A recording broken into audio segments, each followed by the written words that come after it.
LPG gas cylinder का इस्तेमाल हमारे आपके घरों में खाना बनाने के लिए होता है, लेकिन 15 किलो गैस वाला वो सिलेंडर एक बार में अगर फट जाए तो किस तरह की तबाही मच सकती है, इसका अंदाजा आप में से बहुत सारे लोगों को बिल्कुल नहीं होगा। आज मूड मीटर की पहली स्टोरी की शुरुआत कुछ वीडियो दिखाकर मैं करना चाहता हूं, ताकि आप उसका सही अंदाजा लगा सकें और फिर आप ये समझ पाएं कि अगर इसी तरह का विस्फोट अगर कालिंदी एक्सप्रेस के सामने हो गया होता तो हालात क्या होते।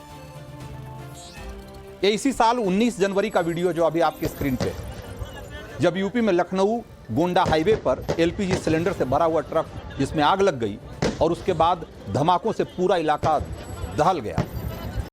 जरा सुनिए ध्यान से, एलपीजी सिलेंडर कैसे बमों की तरफ फट रहे हैं।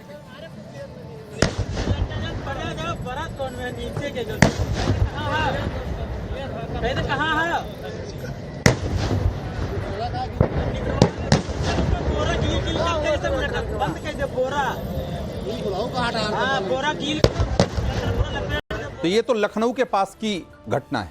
एक और वीडियो दिखाते हैं आपको। ये मुंबई के मीरा रोड इलाके की तस्वीरें हम आपको दिखा रहे हैं।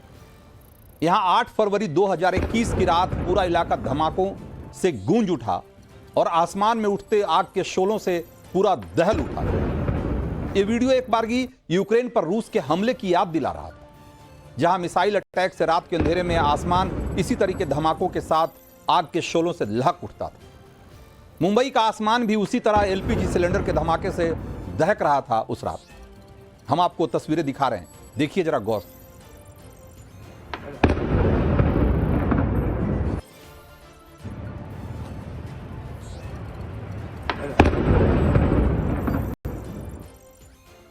और अब वो वीडियो जिसे अमेरिका के लॉस एंजलिस फायर ब्रिगेड ने जारी किया।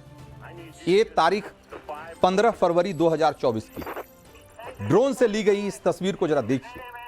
एलपीजी सिलेंडर अगर फट जाए तो क्या खौफनाक तस्वीर दिखती है, ये उसकी वानगी है। लॉस एंजलिस हाईवे पर 50 मीटर के दायरे में सब कुछ जलकर खाक हो गया। गैस सिलेंडर को ढोने वाले ट्रक का नामो निशान तक नहीं मिला। ये तीनों वीडियो के बाद अब आपको हम ले चलते हैं सीधे कानपुर, जहां कल रात कालिंदी एक्सप्रेस बड़े हादसे का शिकार होते होते बच गई। वहां रेलवे ट्रैक पर भरा हुआ एलपीजी सिलेंडर गैस रखा हुआ था। गनीमत यह थी कि कालिंदी एक्सप्रेस के इंजन से टकराने के बावजूद एलपीजी सिलेंडर फटा नहीं। अगर वो फट जाता तो कितनी बड़ी तबाही होती, इसका अंदाजा अब आपको थोड़ा थोड़ा मिल रहा होगा। ऐसा लगता है कि रेलवे ट्रैक पर सिलेंडर रखने वाले की प्लानिंग बिल्कुल स्पष्ट थी। एलपीजी सिलेंडर का बम जैसा इस्तेमाल करना और कालिंदी एक्सप्रेस के इंजन को उड़ाकर पीछे के 2400 डिब्बों को डिरेल करना। और अगर साजिश रचने वाला कामयाब हो जाता तो पता नहीं इस वारदात में कितनी जानें जाती, कितनी मौतें होती, कितने लोग घायल होते। यूपी की योगी सरकार ने से लेकर और केंद्र की मोदी सरकार को इस पर घेरा जाता। कांग्रेस ने तो इसकी कोशिश भी शुरू कर दी थी, लेकिन मोदी सरकार को घेरने में आतंकी साजिश को दरकिनार करने का उसका कांग्रेस का इरादा साफ साफ दिख रहा है। सुनिए कांग्रेस नेता पवन खेड़ा को क्या कह रहे हैं। सरकारें आपकी चल रही हैं, आप कंट्रोल नहीं कर पा रहे रेल हादसों को, आप सैबोटाज को कंट्रोल नहीं कर पा रहे, और जवाब राहुल जी से मांगते हैं। राहुल जी जवाब देंगे, 1-2 साल रुक जाइए, जब देश की कमान हमारे हाथ में आएगी हम ही जवाब देंगे, आपसे नहीं सवाल पूछा जाएगा।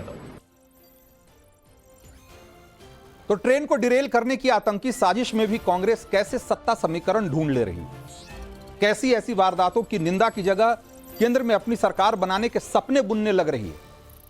वो पवन खेड़ा का बयान सुनकर आपको अंदाजा लग रहा होगा इसका। कानपुर में कालिंदी एक्सप्रेस को डिरेल करने की जो प्लानिंग है, उसके पीछे की सोच कितनी खतरनाक थी, इसका इशारा ट्रैक के पास मिठाई के डिब्बों में मिला बारूद और पेट्रोल भरी बोतल, जिसको आप पेट्रोल बम कह सकते हैं, उससे भी मिल जाता है। केंद्रीय मंत्री गिरिराज सिंह तो कह रहे हैं कि गोधरा कांड को यूपी में दोहराने का पूरा प्लान था, षड्यंत्र था, जो कालिंदी एक्सप्रेस के लोको ड्राइवर की सावधानी और सूझबूझ से टल गया। सुनिए एक बार गिरिराज सिंह को। संयोग नहीं है। ये पटरियों पर से उतरना कोई चूक नहीं है रेल मंत्रालय का, रेलवे का। ये एक प्रयोग चल रहा है और ये एक साजिश है। लेकिन इस साजिश पर जो आज विदेश में जाके बोल रहे हैं राहुल गांधी, भारत को गाली दे रहे हैं, अखिलेश यादव उत्तर प्रदेश में बोल रहे हैं, लेकिन कालिंदी एक्सप्रेस पर इन लोगों की जुबान बंद है। ये आज साफ हो गया कि ये एक साजिश चल रहा है भारत को रेल मंत्रालय के माध्यम से कि एक नया गोधरा कांड हम शुरू करें। तो मिठाई के डिब्बे में बारूद और पेट्रोल में, बोतल में पेट्रोल का सीधा इशारा बिल्कुल यही है कि कालिंदी एक्सप्रेस को डिरेल करें और साथ ही साथ उसमें आग लगा दिया जाए ताकि यूपी को एक तरीके से दंगों की आग में झोंका जा सके, हिंदुस्तान की जनता का गुस्सा भड़काकर देश का माहौल खराब किया जा सके। एकदम बिल्कुल स्पष्ट साजिश दिखती है इसमें। और इतना सब कुछ होने के बावजूद जो कांग्रेस के लोग हैं वो इसकी निंदा करने की बजाय इसमें भी सत्ता का समीकरण तलाशते हैं। बड़ा सवाल यह है कि जो देश की तमाम खुफिया एजेंसियां हैं जब इस साजिश की कड़ियां जोड़ने में जुटी हुई हैं तो इतनी हड़बड़ी क्या है कांग्रेस के लिए कि इसके लिए तुरंत सरकार को जिम्मेदार ठहरा दिया जाए, जबकि ये लोगों को स्पष्ट दिख रहा है कि इसके तार पाकिस्तान में बैठे आतंकी सरगनाओं से भी जुड़ रहे हैं। और उसमें कौन लोग हैं आपको पता है, हमने पहले भी इसमें स्टोरी दिखाई है आपको मूड मीटर में।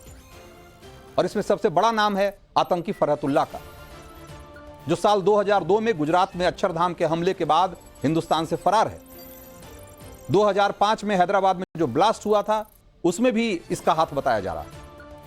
और 15 दिन पहले फरहतुल्लाह गौरी का एक टेलीग्राम संदेश खुफिया एजेंसियों ने ट्रेस किया था जिसमें फरहतुल्लाह ने हिंदुस्तान में ट्रेन डिरेल की वारदातें बढ़ाने का फरमान दिया था। और यह फरमान आतंकियों के स्लीपर सेल के साथ साथ कट्टरपंथियों के लिए भी था। पिछले 24 दिनों में कानपुर में ट्रेन को डिरेल करने की एक दो नहीं 3 बड़ी कोशिश हो चुकी है। खुफिया एजेंसियां अब तीनों वारदातों की जांच टेरर एंगल से कर रही हैं। और सबसे बड़ा सवाल यह है कि आखिर कानपुर ही निशाने पर क्यों है। आप जरा देखिए कैसे कैसे कब कब क्या क्या किया गया। 16 अगस्त को साबरमती एक्सप्रेस के 22 डिब्बे डिरेल हो गए थे। और कानपुर के पास गोविंदपुरी की घटना है। शुरुआती जांच में पता चला कि जिस बोल्डर से साबरमती एक्सप्रेस टकराई उसे रेलवे ट्रैक से बांध कर रखा गया। उसके बाद फिर 24 अगस्त को फर्रुखाबाद कासगंज ट्रेन बड़े हादसे, जो ट्रेन है वो हादसे का शिकार होते होते बची। कानपुर के पास रेलवे ट्रैक पर लकड़ी का मोटा लट्ठा रखा हुआ था और ट्रेन का इंजन लकड़ी के लट्ठे से टकराया भी, लेकिन तो कहिए गनीमत एक ही ट्रेन की स्पीड कम थी कि हादसा नहीं हुआ, हादसा टल गया। जब इस स्लीपर सेल या इन आतंकियों को लगा कि इससे काम नहीं बन रहा है, कुछ बड़ा सोचना होगा, कुछ और खतरनाक खौफनाक सोचना होगा, तो 8 सितंबर को कालिंदी एक्सप्रेस को पलटने की पूरी साजिश रच दी गई। रेलवे ट्रैक पर भरा हुआ एलपीजी सिलेंडर रख दिया गया।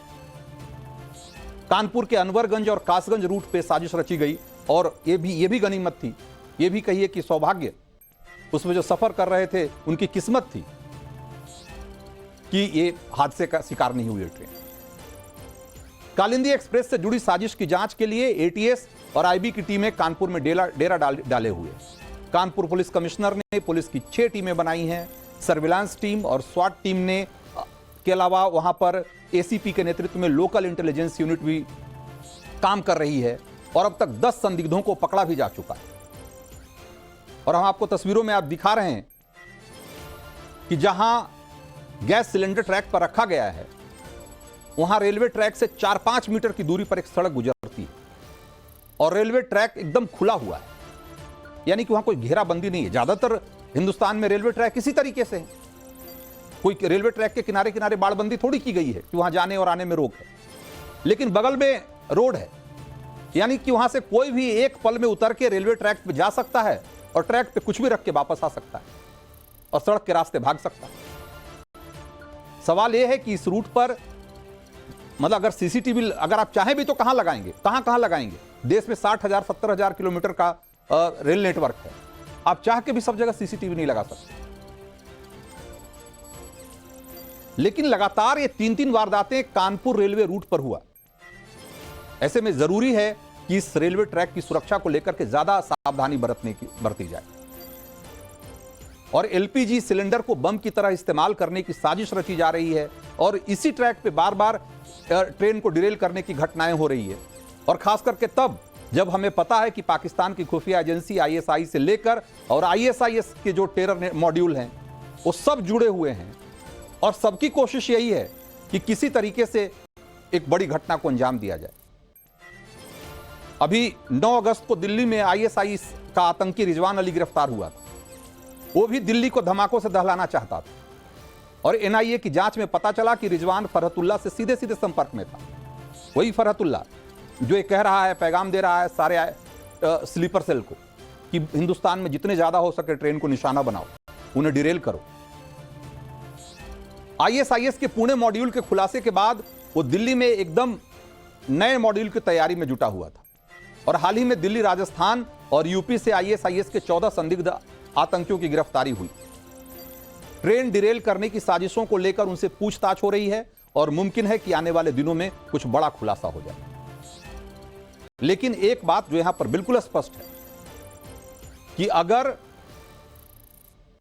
अगर सरकार ने और खुफिया एजेंसियों ने, सुरक्षा एजेंसियों ने ट्रेन की सुरक्षा को लेकर के कुछ कड़े कदम, कुछ नए तरह से इसको टैकल करने की स्ट्रेटजी नहीं बनाई तो बहुत मुमकिन है कि किसी दिन की साजिश कामयाब हो जाए और हमें जान माल का बहुत बड़ा नुकसान उठाना पड़े। तो मूड मीटर में वक्त है